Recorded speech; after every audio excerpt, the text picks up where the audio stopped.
Diriwayatkan dari Abu Humaid radhiyallahu anhu. Qala kata Abu Humaid, ra'aitu Nabiyya sallallahu alaihi wasallam.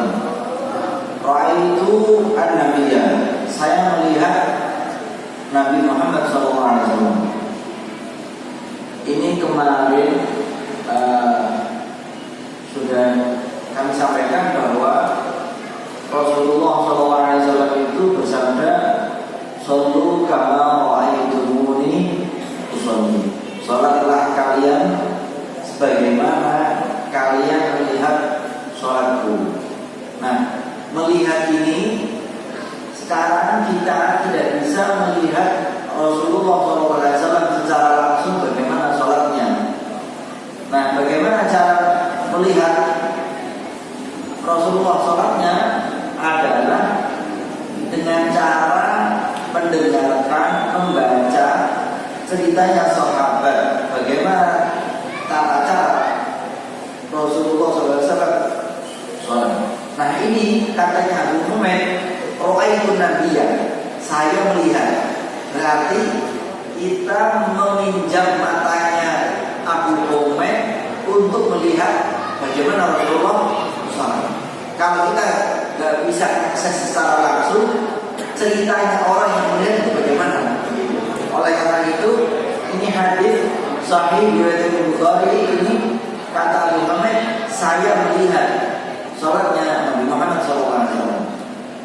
Nah, begitu idza kabbara, ketika takbiratul ihram, ja'ala yadayhi hadwa mankibayhi. Yang ketika takbir adalah menjadikan kedua tangannya, tangan Rasulullah, hadwa mankibayhi. Mankibayhi itu artinya apa? Mankib itu adalah engsel, apa namanya engsel itu? Antara lengan, ini apa ya? Lengan. Kalau ini apa? Lengan. Kalau ini harus beda ya, harus beda namanya. Masa lengan ini lengan? Ini lengan. Antara ini dengan pundak, ini kan kita ada tengah-tengah ini, apa? Engselnya. Nah, engselnya ini. Nah, ini di sini hadwa mankibayhi, artinya di sini. Di redaksi lain di kitab-kitab dijelaskan kalau hadwa itu kencang, lurus, sejajar. Saya tadi tidak persiapan karena saya dari Boyolali, kita terus langsung ke sini, nggak mau ke rumah, nggak bawa kita, baru laptop saya ambil laptop di kantor, ternyata pas baterainya full. Hadwa mankibayhi. Ini pundak ini lurusnya apa? Apa ini namanya lurus? Apa kalau di sini lurus? Oh, ini nak ditarik lurus. Atau kalau di sini ya tidak ditarik lurus ini. Oh, dan terus bagaimana? Apa di sini? Coba luruskan tangan, mencangkat tangan, lurus. Kita akan bilang apa? Tangan kita lurus. Ya. Oh, lurus. Ke depan lurus. Ini juga lurus. Tapi orang takbir apakah begini, apakah begini? Oh, ternyata tidak hanya lurus dengan ini, tapi ulama mengatakan jempol jari ini diluruskan dengan syara'atai udhunain. Apa namanya ini? Yang biji-biji telinganya apa namanya? Sini bagian bawah, yang bagian bawah. Yang bagian atas ini berada di tengah atas. Jadi begini. Artinya berarti kalau lurus begini nggak sama, nggak lurus dengan telinga. Berarti tangannya di bagian sini, ini di sini. Tangannya menghadap kiblat. Ini ada perbedaan ulama menghadap kiblat ini. Perbedaan antara Imam Ibnu Hajar al-Haytami dengan Imam Rawi. Kalau Ibnu Hajar mengatakan begini, yang namanya menghadap kiblat itu ya begini. Kita tahu ini namanya menghadapkan tangan ke arah. Tapi kalau Imam Rawi mengatakan nggak begitu menghadap kiblat itu. menghadapkan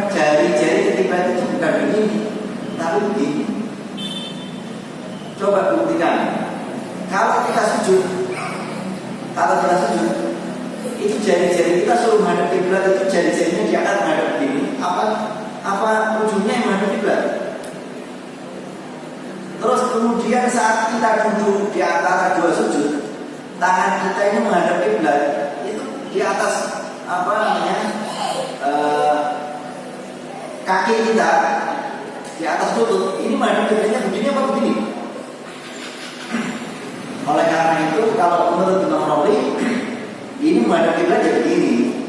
Jadi orang sholat Allahu Akbar. Ini ada perbedaan pendapat antara Ibnu Hajar sama Imam Romli. Tapi para ulama mengatakan jika ada dua ulama ini berbeda pendapat yang tidak bisa ditemukan, maka dimenangkan pendapatnya Imam Romli. Maka kita memilih pendapatnya Imam Romli, sebagaimana yang kita saksikan dan kita laksanakan menghadap kiblat jadi begini. Berarti kalau yang begini ini mengikuti pendapatnya Imam. Tapi kalau kita melihat ada orang takbir, respect, dia mengikuti pendapatnya Imam. Dengan begitu kita santai, tidak mengklaim wis pokoknya si Imam bener itu sholat harus kalau mau salah. Ini tempatnya khilaf dalam urusan ini bisa banyak sekali. Orang angkat tangan nggak bohong. Nah hadis ini hadisnya sahih.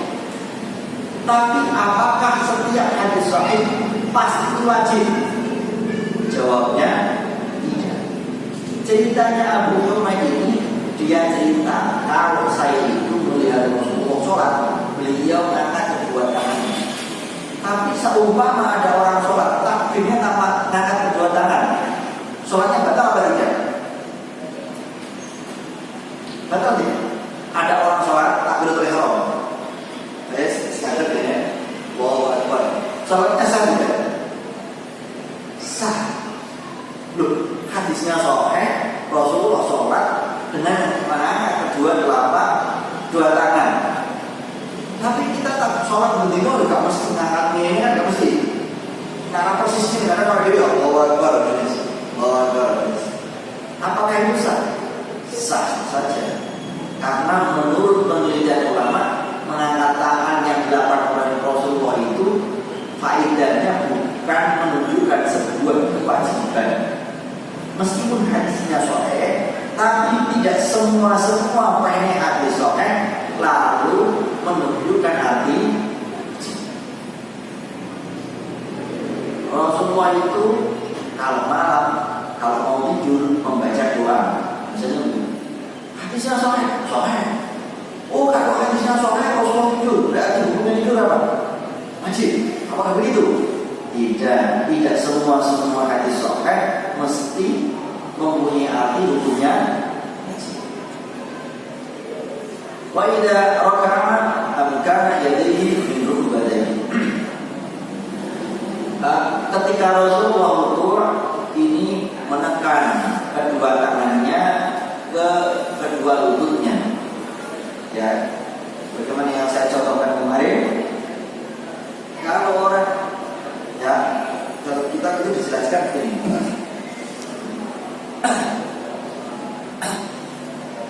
Ruku itu tidak seperti himar keledai, juga tidak seperti kuda. Kuda itu kepalanya itu dana, apa kepalanya rata gitu, mengisap. Tapi kalau keledai bagaimana? Artinya orang ini, orang dana ini juga tidak begini. Terus dengan begini, dengan mata menghadap ke arah tempat sujud. Nah, tangannya ini angkat ini ditekan ke rukbatai, ke kedua lutut. Kalau nggak ditekan, ya jauh ngetok. Sah tidak? Ya sah. Meskipun hadis Rasulullah menekan, tapi ya, tidak semua yang yang seperti itu. Nah, ini hadis hanya baru satu. Nanti hadis yang sholat sangat banyak sekali. Perbedaannya ada 100 lebih. Hadisnya yang diceritakan oleh Abu Humaid bagaimana? Rasulullah itu yang saya lihat ketika sholat, yang pertama angkat kedua tangan, habis itu rukuk. Ada cerita membaca Fatihah tidak? Oh, kalau ini hadisnya soalnya Rasulullah tidak membaca Fatihah, maka apa? Membaca Fatihah hukumnya tidak wajib. Oh, kan hadisnya hebat banget. Oleh karena hadisnya sangat banyak sekali, ini baru ceritanya Abu Muhammad saja, belum cerita-cerita yang lain. Kalau cerita-cerita yang lain kayak hadis yang kemarin kita kaji itu, oh suruh baca Al-Quran, Al-Quran dan lain sebagainya. Sehingga ulama yang pintar-pintar itu meneliti dari sekian hadis, oh hadis itu begini, hadis itu begini, kemudian disimpulkan, oh ternyata Rasulullah itu kadang-kadang meninggalkan ini, kadang-kadang tidak meninggalkan ini. Tapi kalau ini dilakukan terus, oh kalau yang dilakukan terus berarti hukumnya wajib. Oh akhirnya jadi rukun sholat. Yang wajib-wajib adalah nomor 1 ini, nomor 2 ini, nomor 2 ini. Itu inisiatif yang harus diperes dari sekian hadis ini, sehingga menjadikan yang kita konsumsi gara menteri mau dipuluh dipakan, wis selesai.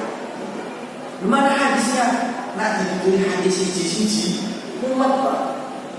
Karena lebih sisi hadis baik, hadisnya ini soalnya tidak diceritakan Rasulullah itu baca Fatihah itu tidak diceritakan. Ceritanya menerima kalau saya itu melihat Rasulullah sholat, yang pertama Rasulullah takbir dengan cara mengangkat kedua tangan, yang setelah itu kemudian ruku, tangannya ini menekan ke lutut, misalnya begitu. Fatihahnya mana? Berarti Rasulullah nggak baca Fatihah. Oh ternyata ada hadisnya orang lain. Sehingga pasal-pasal itu dikumpulkan jadi satu, jadi rukun sholat. Repotnya orang sekarang nggak mau tahu. Itu nggak ada hadisnya, itu jadi orang hadisnya, atau kamu nggak tahu kalau ada hadisnya, masalah itu jadi, atau nggak mau tahu kalau ada hadisnya. Jadi ada kali kita tidak gede, ada jelaskan ini hadisnya ini, rukunnya ini jelaskan hadisnya. Semua itu rukun yang sudah terkonsep. Satu pendapat mengatakan ada 13, ada yang 14, ada yang 15, ada yang 17. Itu masih semua tidak lepas dari hadis Rasulullah semua.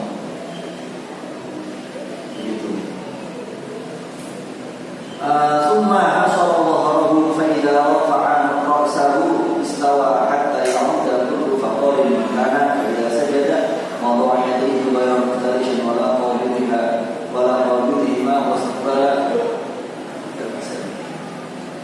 بأطراف أصابع رجليه القبلة وإذا جلس في ركعتين جلس على رجله اليسرى وانصرف منه وإذا جلس في الركعة الأخيرة قدم رجله اليسرى ونصب الأخرى. Ya. Kemudian ya, kalau rukuk ini meluruskan punggungnya. Orang-orang dulu itu ada yang pakai papan, ada yang pula yang lebih keren itu pakainya kelereng. Kelereng itu standarnya rukuk kalau mau sempurna, kalau bicara sempurna. Dan bagi orang yang normal, karena saya kemarin itu habis mencoba, saya satu teman itu saya ambil videonya, itu ternyata memang tulang belakangnya itu bungkuk. Nah bungkuk ya main dijajal bawa papan, dijajal bawa kelereng tetap ibu. Tapi bagi orang yang standar normal, itu misalnya ditaruh kelereng atau bola, itu nggak akan dilundung. Itu berarti namanya rukuknya dengan rukuk dengan secara sempurna, tidak terlalu condong begini, tidak terlalu condong begini. Artinya persis seperti ini. Nah ini kalau ditaruh bola, ini bolanya kayak satu. Ini berarti rukuk dengan cara yang sempurna.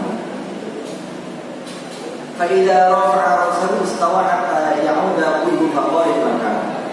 Kalau Rasulullah ini bangunnya ini beliau kembali seperti semula, setiap tulang-tulang belakang itu berdiri tegak. Ada saya melihat ada orang itu tidaknya begini. Rukuk ya rukuk, saya Allah langsung sujud. Ini sudah berdiri belum? Saya Allah sudah belum? Harusnya sana Allah dengan hendak berdiri dulu tegak, berhenti di qadri subhanallah minimal dengan kadar membaca surah Al sudah selesai, berarti sekitar 2 detik lah, 3 detik. Jadi ini baru muncul, tidak begini. Subhanallah, Allah. Ya ini sebenarnya belum kembali tegak, harusnya kembali tegak.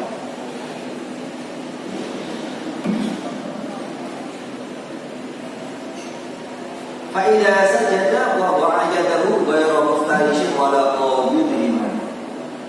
Kalau Rasulullah ketika sujud itu kedua tangannya ini tidak terlalu melebar, juga tidak menggenggam, tidak begini. Ya, ini tidak begini. Ini berarti terlalu apa? Terlalu melebar. Kadang ada yang begini. Enggak begitu, maksudnya sifat sholatnya Rasul enggak begitu. Tidak pula menggenggam. Ini. Ya yang sederhana begini, sedengan. Tidak pula begini. Ada ya yang sujud begini. Nah ini apa dihadapkan kiblat. Ininya jarinya menghadap ke arah kiblat. Dan ujung jari ini sejajar dengan pundak. Jadi bukan begini. Apa namanya? Allahu Akbar. Ini di sini. Ini namanya agak sejajar dengan pundak. Ini di sini. Meskipun sah tidak sah, nggak apa-apa. Tapi kurang sempurna begitu. Tapi sah, soalnya sah, nggak apa-apa. Yang sempurna ini di sini. Kalau di sini boleh nggak? Boleh. Tapi kurang sempurna begitu saja. Allah, nggak apa-apa. Tapi yang sempurna ini di hadapan kiblat.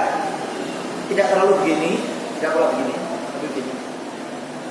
Ini kalau kita sujud, ini sini, nah ini rata.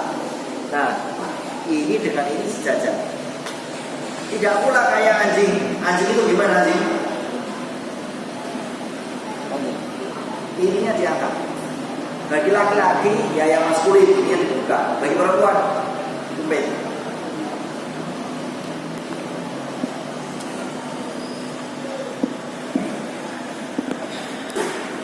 Wastaqbala bi'atrafi asabi'i rijlihi al-qiblah. Nah, ujung kaki ini Rasulullah kalau sholat, ujung kaki ini dihadapkan kiblat. Berarti bagaimana? Kalau secara kiblat ini berarti harus tekan begini. Kalau kita tekan berarti ujungnya ini menghadap ke arah kiblat. Tapi kalau begini ya apa menghadap kiblat tidak. Atau begini, ini menghadap atau begini, ini namanya tidak menghadap kiblat. Otomatis kalau ini sudah menghadap kiblat, bawahnya kaki sudah menyentuh ke tanah. Rukunnya sujud itu kan ada 7 anggota. 1, 2, 3, 4, 5, 6, 7. 6, 7 ini yang rukun adalah kodame, delanan sikil. Delanan sikil berarti yang atas apa yang bawah? Yang bawah. Tapi iso gak sujud delanan sikilnya nempel kabeh. Ono sujud tapi delanan tekan iso nempel kabeh. Kan ya bisa. Sing iso apa nih? Ya mungkin mau dirjine tok. Mosok sujud ngene sikile delanan kan iso sing iso. Awake zaman diatur ya kira-kira ono sing iso. Lah ini diarahkan menghadap bukan begini, bukan begini, malah ke sana, tapi begini. Dengan begitu sudah menghadap kiblat, bawahnya ini nempel ke tanah. Ini cara.